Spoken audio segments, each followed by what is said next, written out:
Thanks for tuning in to Crazy Mango Stories. Give a thumbs up, subscribe, and hit the bell for more betrayal stories. The night was perfect.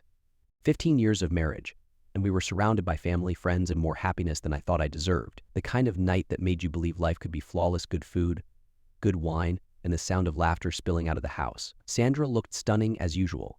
She had always been the kind of woman who could light up a room just by walking in, but tonight, she was glowing.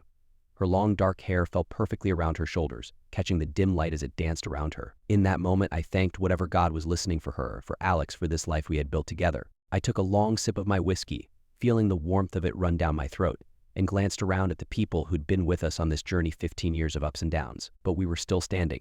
I never doubted that, not for a second. And second, across the room, Josie leaned against the wall, nursing what had to be his fifth drink. His eyes, red-rimmed and glassy, found me, and he stumbled in my direction. Something about the way he moved was off. He wasn't his usual playful, drunk self. Instead, there was a heaviness to him, like he was dragging something unseen along with him. I tried to wave it off. Ghost always got emotional when he drank, reminiscing about the good old days, telling me how lucky I was. I figured tonight would be the same. He'd slur through some heartfelt words about how much our friendship meant to him, and we'd laugh it off by morning. But tonight was different. He clapped a hand on my shoulder and pulled me in closer than usual, his whiskey-soaked breath hitting my ear. "Tony, man, we've been through everything together, right?" I nodded, chuckling a bit. "Yeah, we've been through a lot. What's up?" His voice dropped to a whisper, a slur cutting through the background noise of the party. "I've been carrying something for too long, man. I gotta get it off my chest," Jose said, trying to push him back a little, but he clung on. "Let's not do this now, all right? It's a party. We'll talk later." But he didn't let go. His hand tightened on my shoulder. "No, Tony, you need to hear this. You deserve to know the truth." I frowned, my gut tightening. The tone in his voice wasn't right. "Not for a party, not for tonight." I glanced over his shoulder at Sandra, laughing with Alex and some of our other guests. Everything was fine, wasn't it? What truth was he talking about? Jose warned, my patience thinning. This better not be some drunk bullshit. But then his next words cut through the haze of celebration, freezing everything around me. "I slept with Sandra on your wedding day." It felt like the ground beneath me gave way. The air was sucked out of the room, and I couldn't breathe. For a second, I thought I misheard him. Maybe the whiskey had finally scrambled my brain, or maybe this was some sick joke. I looked into his bloodshot eyes, trying to find the lie, the punchline, anything. But there was nothing but guilt. Raw, undeniable guilt. Time slowed. The sound of laughter and clinking glasses dulled into a muffled buzz. I stared at him, trying to process the words that had just come out of his mouth. Our wedding day? The day I vowed to love her for the rest of my life? The day I thought I had started the most important chapter of my existence, and she was with him. Him? My mouth went dry. The glass in my hand suddenly felt like dead weight, and I dropped it. It shattered against the hardwood floor. But I didn't hear it. My heart pounded so hard in my chest I thought it might explode. Sweat broke out along the back of my neck. "Tony, man, I didn't want to keep it from you. I'm so sorry." Joe started, but his voice was drowned out by the roar in my ears. I wasn't hearing him anymore. I wasn't hearing anything. My eyes found Sandra across the room. She was laughing at something Alex said, her head tilted back, her smile wide. That smile I had fallen in love with. The woman I had built a life with, raised a child with, shared my soul with. And now that woman, my wife, the mother of my son, was looking right back at me. It was like she could feel the heat of my stare because she faltered, her laughter dying mid-sentence. Our eyes locked. The smile faded from her lips, replaced by confusion. Then she saw Jose, she saw the look on my face, and suddenly everything in her expression changed. Sandra knew. The look of realization on her face told me all I needed to know. There was no mistake, no misinterpretation. Jose wasn't lying. It wasn't some drunken delusion. It was real. Hell, I could feel every pair of eyes in the room shifting towards me, sensing that something was terribly wrong. I didn't care. All I cared about was the look on her face, the guilt, the shame, the fear. "Is it true?" My voice was hoarse, barely more than a whisper, but it was enough. The room went silent. Sandra's lips parted, but no words came out. The color drained from her face. And just like that, in front of everyone we loved, in front of our son, I knew. The silence that followed was louder than any scream. I stood there, staring at the woman I thought I knew, the life I thought we had. My mind raced back to the wedding day, playing every moment over in my head. How? While I was taking pictures with family, while I was talking with friends? How could she betray me like that on that day of all days? The betrayal cut deeper than anything I'd ever felt. Every memory, every smile, every moment we had shared over the past 15 years felt like a lie. I was standing in the middle of my perfect life, and it was crumbling beneath me. I felt my fists clench, but I had no words. Nothing I could say would be enough to capture the devastation flooding through me. Sandra's eyes were wide, pleading, but she didn't deny it. Her silence confirmed everything. The world around me shattered, but I couldn't even process it. There was too much noise, people whispering, shifting awkwardly in their seats. I could feel their eyes on me, on Sandra, on Jose. I wasn't standing in the middle of my home anymore. I was standing in a wreckage. My perfect life had been obliterated in a single sentence. And Sandra. God, Sandra. She stood frozen, her wide eyes locked on mine, as if the right look, the right word would undo what had just been revealed. But there was nothing left to say. Her silence had already done the damage. I wanted her to scream, deny it, tell me it was all some mistake, but she couldn't. She couldn't even move. I felt a rush of heat flood through my body, anger, humiliation, disgust. I had to get out of there.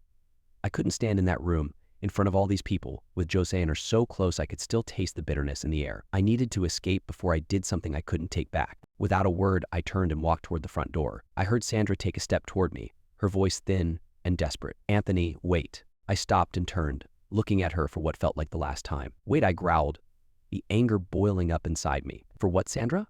What else could you possibly have to say? The room was so quiet I could hear my pulse throbbing in my temples. Every face was turned in my direction. Our son, Alex, was standing off to the side, his eyes wide with confusion. He hadn't heard what Joe said. He didn't know why his parents were standing on the edge of a cliff, about to topple over. Not yet. Sandra's lips trembled, her face ashen. Her eyes darted between me and the floor, like she was searching for the right words, the ones that would somehow make all of this okay. But there were no words. Nothing could fix this. Anthony, please. Let's talk about this, she begged. Her voice was soft, but it broke at the edges like she knew she was losing me, losing everything. I took a slow breath, the rage simmering just below the surface. Talk, I said, my voice low and dangerous. 15 years, Sandra. 15 years of marriage. 15 years of thinking I knew you. And you want to talk? I could feel the tension in my muscles, every nerve in my body screaming at me to leave, to get away from her, from this. I shook my head, the taste of betrayal bitter on my tongue. I don't even know who you are anymore. Before she could respond, I turned and walked out. I heard her call my name, faint and hollow, but I didn't stop. I couldn't. Not this time. The cool night air hit me like a slap in the face as I stepped out onto the front lawn. The sounds of the party, of the life I'd built, faded into the background as I stood in the dark, staring up at the sky. 15 years. 15 years gone in an instant, like they had never meant anything at all. I couldn't wrap my head around it. Sandra, the woman I loved, the mother of my child, had been with him, my best friend. And not just once, but on our wedding day. The thought of it made my stomach turn. Every smile, every laugh, every touch we'd shared since that day felt tainted. How could she have done this? How could she have looked me in the eye every single day since knowing what she'd done? I felt my phone buzz in my pocket, snapping me out of the spiral of thoughts. I pulled it out, expecting a message from Sandra, a plea for forgiveness, for understanding, but instead it was from Josie. I'm sorry, man. I'm so sorry. Please, let's talk. I don't walk away like this. Not like this. I stared at the message, my chest tightening with fury. Not like this. How else was I supposed to walk away from something like this? My best friend, the man who had stood by my side through everything, had betrayed me in the worst way possible. He had ruined my marriage before it had even begun, and now he wanted to talk. I almost laughed at the absurdity of it. I deleted the message without replying. I started walking away from the house, away from the noise, away from the life I had thought was mine. I didn't know where I was going. I just needed to move, to get as far away from the wreckage as I could. The night was cold, but I didn't feel it. All I felt was the crushing weight of betrayal pressing down on me, suffocating me. Somewhere in the distance, I heard footsteps running behind me. Dad, wait, Alex's voice. My heart clenched at the sound of it. I hadn't even thought about what this would do to him. Our son. Our 15-year-old boy who had no idea what was happening, why his father had just walked out of the house without a word. I stopped and turned around, seeing him running toward me. His face was twisted with confusion and fear. He skidded to a stop a few feet in front of me, panting, his eyes searching mine. Dad, what's going on? Why did you leave? What happened? He looked back toward the house. Mom's crying, and everyone's acting weird. Did something happen? And the pain in my chest grew sharper. How could I explain this to him? How could I tell my son that his mother, the woman he adored, had betrayed our family, that she had torn us apart long before he was even born? I took a deep breath, trying to steady my voice. Alex, complicated. He frowned, taking a step closer. What's complicated? Just tell me what's going on. I looked away, my jaw clenched. I couldn't tell him. Not yet. He didn't deserve this. He didn't deserve to have his whole world shattered like mine had been. I ran a hand through my hair, swallowing hard. Go back inside, Alex, I need to think. Think about what? Why aren't you coming back? Dad. We go back inside, I snapped, harsher than I meant to. The words came out like a slap, and I saw the hurt in his eyes. He flinched but stood his ground. Dad, please, just tell me. I closed my eyes, willing myself not to break down in front of him. I couldn't do this. Not tonight. Alex, I'll explain everything later, okay? Just go back inside. Ian. He stared at me for a long moment, his face a mix of confusion, hurt, and something I couldn't quite place. Finally, he turned and walked back toward the house. His shoulders slumped. I watched him go, my heart shattering all over again. I wanted to follow him, to hold him and tell him everything would be all right, but I couldn't. Not tonight, not after what had just happened. I turned and kept walking, disappearing into the night, leaving Sandra, Alex, and everything behind. Weeks passed in a blur. I found myself in a cheap motel on the outskirts of town, miles away from the life I used to know. Days blended into nights, the silence of that small room becoming both my sanctuary and my prison. I didn't tell anyone where I was. No one needed to know. Sandra's calls and texts came and went, unanswered. I'd stare at the screen sometimes, wondering what she could possibly say to undo the devastation she'd caused, but I never opened them. There was nothing she could say. Nothing I wanted to hear. I wasn't angry anymore. Not in the explosive way I had been the night I walked out. No, this was something else, something colder, emptier. Like a piece of me had been hollowed out, and all that was left was the shell of the man I used to be. I couldn't decide which was worse, the rage or the emptiness. At least the rage made me feel something. One day, after God knows how long, I got up, packed my bag, and left the motel. It wasn't a decision. It was more like an instinct, a reflex, like I had run out of road to disappear down and now had to face whatever came next. So I drove back home, though it didn't feel like home anymore. The streets were familiar, but everything looked different, harsher, sharper, like the world had lost its softness since the night of the party. The house loomed in front of me as I parked in the driveway. For a second, I considered turning around and driving away, but the thought of running again made me sick. No more running. It was time to face the wreckage. I stood outside the front door for what felt like an eternity, my hand hovering over the doorknob. I could hear the faint murmur of the television inside, the sound of Alex's laughter from upstairs. He didn't know I was back. He didn't know anything. Part of me wanted to keep it that way, but I couldn't avoid him forever. Finally, I opened the door and stepped inside. The familiar smell of the house hit me first: coffee, detergent, and something faintly sweet. The kind of smells that used to make this place feel like home. Now, they only reminded me of everything that had been torn apart. The living room was empty, save for the faint glow of the TV in the corner.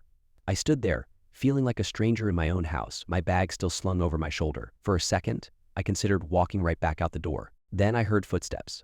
Light, tentative, like someone wasn't sure if they should come closer or stay away. I looked up, and there she was, Sandra, standing at the foot of the stairs, her face pale and drawn, her eyes wide with disbelief. Anthony, her voice was barely a whisper, thick with emotion. You're back. I said nothing. I just stood there staring at her. The silence between us stretched on, suffocating as she took a tentative step closer. The look in her eyes was enough to tell me everything I needed to know. She had been waiting, hoping for this moment, but she didn't know what kind of man had come back. I wasn't the same person who had walked out weeks ago. I wasn't sure I ever would be. Anthony, please, she whispered, her voice cracking. I'm so sorry. I didn't. I don't know how. I need to explain. I put up my hand to stop her, and she froze. Her mouth snapped shut, and tears welled up in her eyes. I didn't care. The time for explanations had passed. I didn't want to hear her excuses or her pleas for forgiveness. I didn't care about the why or the how. All I knew was that something fundamental between us had shattered, and no amount of apologies could put it back together. I'm only here for my stuff, I said quietly, my voice calm and cold. That's it. Sandra blinked, stunned. She took another step forward, her hands trembling. Please, we need to talk about this. We need to. There's nothing to talk about. I cut her off, my voice firmer now. I couldn't let her pull me back in, not after everything. It's over, Sandra. The marriage. Us. All of it. Over. She flinched like I had slapped her, her eyes going wide with panic. But we've been together for so long. We have a family, Anthony. We have Alex. We can't just throw it all away. Alex, the mention of his name made my chest tighten. He was the only reason I hadn't gone completely off the rails, the only reason I was holding it together. But even for Alex, I couldn't stay in this marriage. I couldn't pretend that everything was okay when it wasn't, when it would never be again. I'm not throwing anything away, I said through gritted teeth. You did that. The day you slept with him, you threw it all away. Sandra's face crumpled, tears spilling down her cheeks. She opened her mouth to say something, but I didn't wait to hear it. I brushed past her, heading upstairs to the bedroom, where all my things were still neatly in place, as if nothing had changed. But everything had changed. I started packing in silence, shoving clothes into a duffel bag without a word. Sandra stood in the doorway, her sobs quiet but persistent. I could feel her watching me, but I didn't look up. I couldn't look at her. If I did, I knew I might break, and I couldn't afford to break. Not now. Now, what about Alex, she whispered, after what felt like an eternity. Her voice was small, fragile. What are we going to tell him? I stopped packing, my fists clenching around the shirt I was holding. That was the one thing I hadn't figured out. How do you tell your 15-year-old son that his mother betrayed his father? How do you explain that the life he thought he knew was built on lies? I didn't know. Hell, I didn't even know how to explain it to myself. We'll figure it out, I said finally, my voice stiff and cold. But I'm not staying here. I can't. Please. Sandra's voice cracked. We can go to counseling. We can fix this. I know I made a mistake, a horrible, unforgivable mistake, but we can try. We owe it to Alex. We owe it to ourselves. I didn't respond. There was no point. I zipped up my bag and threw it over my shoulder. As I turned to leave, I saw Sandra crumble to her knees, sobbing into her hands. It should have hurt to see her like that. 15 years together, and I felt nothing. Just a cold, empty void where my heart used to be. For Alex's sake, I stayed calm. But I didn't stay long. As I passed through the living room, I saw Alex standing by the stairs, watching everything unfold in silent confusion. His eyes searched mine, pleading for answers, but I had none to give him. Not yet. Dad, he asked softly, his voice breaking. Are you leaving? I stopped at the door, my hand on the knob. I looked back at him, my heart breaking for the boy who had no idea how his world was about to change. I'll be back. Alex, I said, forcing myself to sound calm. We'll talk. I promise. And with that, I walked out, closing the door behind me. The silence that followed was deafening, but I welcomed it. It was better than the chaos I was leaving behind. For now. I wasn't sure what I was thinking when I pulled up to Joe's house. Maybe it was the weeks of silence, the gnawing need to confront him. Or maybe it was just the simple fact that I couldn't let this go without looking him in the eye one last time. Whatever it was, I knew I needed closure. Sandra's betrayal cut deep, but Joe's had been my brother in everything but blood. He had been there through every moment of my life, high school, college, my wedding, the birth of my son. And all the while, he was holding on to this sick secret, pretending to be my friend while sleeping with my wife. The weight of that realization still felt unreal, like I was living in someone else's nightmare. I parked in front of his house, sat there for a minute, letting the engine run. I wasn't nervous. I wasn't angry either. I felt nothing, like I had hollowed out everything inside me just to get through this. With a sigh, I killed the engine, grabbed the envelope from the passenger seat, and stepped out of the car. The sun was low, casting long shadows over the lawn. Joe's truck was parked in the driveway, and I knew he was home. I knew this moment was coming, the reckoning. He had been waiting for it as much as I had. I walked up to the door and knocked, my hand steady, my heart calm. The seconds ticked by, and I could hear movement inside. Footsteps approached, and the door swung open. There he was. Joe's. His face paled the second he saw me. He hadn't been expecting this, not after weeks of silence. His eyes darted between me and the ground, like he couldn't decide whether to apologize or slam the door in my face. Instead, he just stood there, frozen, his mouth opening and closing like a fish out of water. Tony, his voice was weak, barely above a whisper. Man, I cut him off, stepping inside without waiting for an invitation. The moment I crossed the threshold, it felt like I had walked into a war zone. Everything in this house was a lie now, just like everything about our friendship had been. Yo stepped back, eyes wide with panic, but he didn't stop me. He knew better than that. He knew I was here to finish this, and there was no running from it. I turned to face him, my hands in my pockets, the envelope clutched in my right hand. For a moment, neither of us said anything. We just stood there, the weight of everything unsaid hanging heavy between us. You have anything to say to me? I asked, my voice calm, almost too calm. I didn't care about his excuses or his apologies. I just needed to hear him acknowledge what he had done. Joe's eyes darted around the room, his hands trembling as he ran them through his hair. Tony, man, I'm sorry. I don't even know how it happened. It was a mistake. I never wanted to hurt you. A mistake. I cut him off again, taking a step closer. I wasn't yelling. My voice was quiet, but it carried the full weight of what he had done. You slept with my wife. On my wedding day, Joe's my wedding day, and you've kept it from me for 15 years. That's not a mistake. That's a betrayal. He flinched at the word. Betrayal. It hung between us like a sword, cutting deeper than any physical blow ever could. He knew it. I could see it in his eyes, the guilt, the shame, the fear. He had been running from this moment, just like Sandra, but there was no running anymore. I know, Joe stammered, his voice cracking. It was wrong. I was drunk, man. I wasn't thinking straight. Sandra and I, it just happened. But I regretted it. Tony, I regretted it every day. I shook my head, a bitter laugh escaping my lips. You regretted it? You regretted it, and yet you never told me? You let me go on year after year, thinking you were my friend, while you kept this from me. That's not regret. Joe's, that's cowardice. He winced, his shoulders slumping. I didn't want to lose you, man. You're my brother. Brother, I barked out a laugh, my anger finally surfacing. Brothers don't do what you did.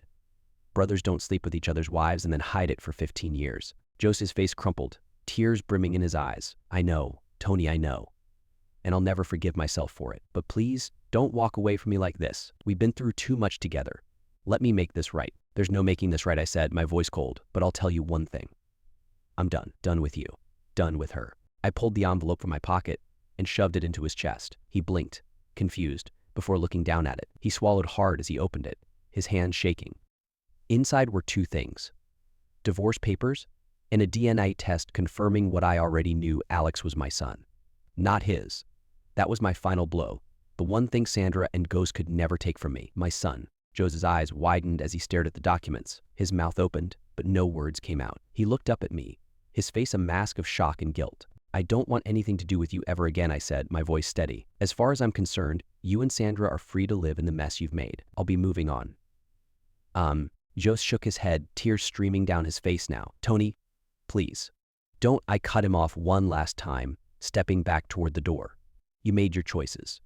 Now you live with them. With that, I turned and walked out, leaving him standing there, stunned and broken. It should have felt like a victory, seeing him like that. But it didn't. It didn't feel like anything. As I reached my car, I paused, looking up at the house one last time. This place, this friendship, this life, it was all gone now, and I wasn't sad about it. Not anymore. I drove away, feeling lighter than I had in weeks. I had severed the last tie to my old life, and for the first time since that night, I felt something close to peace. Sandra was with Joe's now, and they could have each other. Whatever they did next didn't concern me. I had my son. I had my freedom, and I had a future that no longer included either of them. Years passed. The house where Sandra and I once built our lives together had long since faded from my memory. The parties, the laughter, even the arguments, it all felt like a lifetime ago.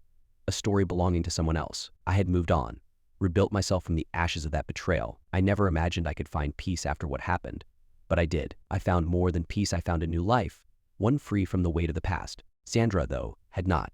I heard bits and pieces about her through Alex. He and I were closer than ever. He lived with me full-time now, a decision he made not long after I left Sandra for good. He rarely mentioned her, and when he did, it was with a distant sadness, like talking about someone he used to know. I never asked him for details. I didn't need to know how she was living or who she had become. But the few things he did tell me painted a clear enough picture. Sandra's life hadn't turned out the way she thought it would. After I left her with Joe's, things between them fell apart fast. Whatever passion had existed between them had fizzled out, replaced by bitterness and resentment. The guilt of their betrayal weighed on both of them, but while I had freed myself from it, Sandra and Joe's had to live with it every single day. Joe's had turned into a shell of the man he used to be. The drinking became worse, and soon their relationship was a toxic mess of arguments and regret. He was no longer the charming best friend I had known, nor the man Sandra had fallen for all those years ago. He was just a reminder of the worst decision of her life. Eventually, Joe's left.